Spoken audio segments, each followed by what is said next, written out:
Chapter 33. Sunday morning. I can't concentrate in Hebrew school. I look at the cantor, but think of Sophie. She found my phone number and asked me over to work on our project. Dad drives me to her house. Have fun. I will, I say, even though my stomach flops around every time I think of her soft, curly hair. I carry the bag with the Einstein book and my camera case and ring the doorbell. Sophie answers, "Hi, David." In the foyer, I inhale deeply. It smells like our house did when Mom lit vanilla-scented candles for her morning yoga. I remember the morning she asked Dad to join her. He laughed and said, "Not my cup of chai tea." Mom looked hurt.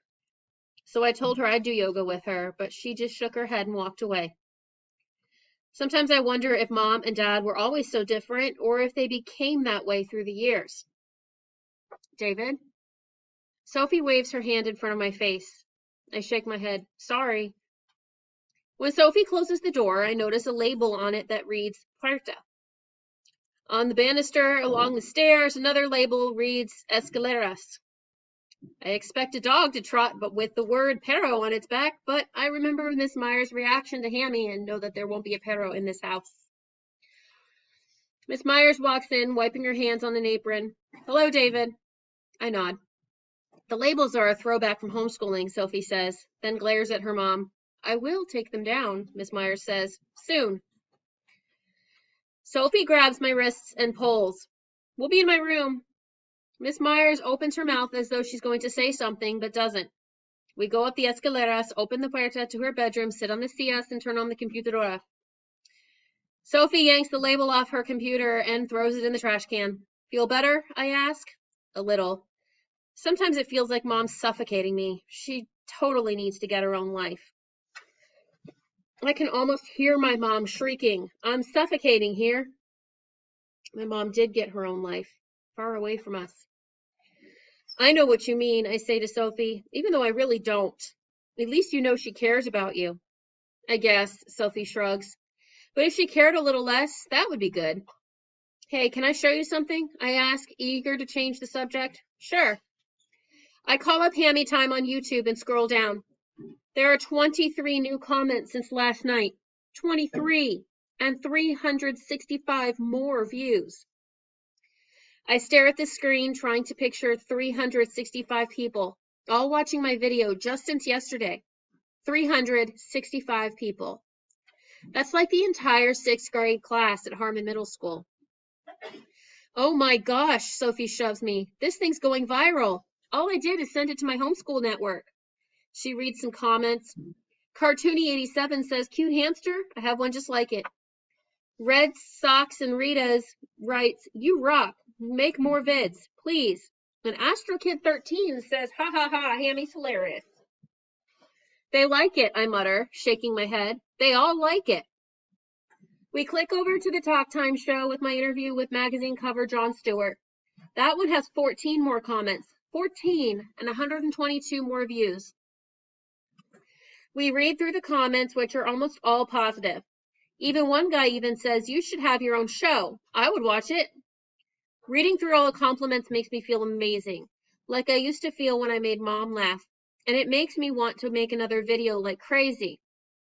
Finally, Sophie twirls a curl on her finger and says, "Well, we better get started on our project." I have an irrational urge to lean over and kiss her. After all, she's the person who got all this attention for my videos. Instead, I say, "I got a great idea for our project from the book your mom got us." I teach Sophie how to work the camera. This requires me to be incredibly close to her peppermint-smelling skin and hair, which makes it hard to concentrate. I think about Cantor Schwartz from Hebrew school. The mole on his chin has hair growing out of it. I can concentrate again. Sophie and I shoot several segments that involve my putting baby powder in my hair to make it look white like Einstein's. The baby powder makes me sneeze, which makes Sophie laugh. Somehow, we keep working and manage to nearly finish editing our video by the time Miss Myers yells, "Dinner!" and a loud bell clangs. I look at Sophie. Her dinner bell is a cowbell. "You have a dinner bell?" Sophie bites her lip. Weird, right? "Yes." "No." I check my watch. "You eat kind of early, though." When Sophie turns to me, she's got that same look in her eyes that Dad had when I found him with Mom's tuba the other morning. We used to eat really late, Sophie says, twirling hair around her finger again. Really late. Sophie looks up at me, then down again, because we'd wait for my dad to come home from work. Sometimes he was late. She let out a big breath. Sometimes. It's weird. I know I said they eat kind of early, but now that Sophie's explaining, all I want is for her to stop. I want to tell her she doesn't have to explain if it hurts. I want to tell her about Mom and the farmer, but I don't. My dad ended up moving in with some lady from work. Sophie slaps her palms onto her knees and laughs. I've never told anyone before. Not sure what else to do, I pat her shoulder. It must have been the right thing because Sophie smiles. After that, Mom decided we'd eat dinner at a decent hour. And ever since, we've eaten earlier and earlier, and dinner, Miss Myers shouts and clangs the bell extra loudly. Coming, Sophie leans toward me and speaks softly. Ever since Dad left, Mom's been a little, Sophie bites her lip again, controlling. Dinner, Miss Myers snaps. Come down right now. My heart pounds. We'd better go. Sophie pulls up Hammy time again. For more views, David. We high-five, then walk down for dinner.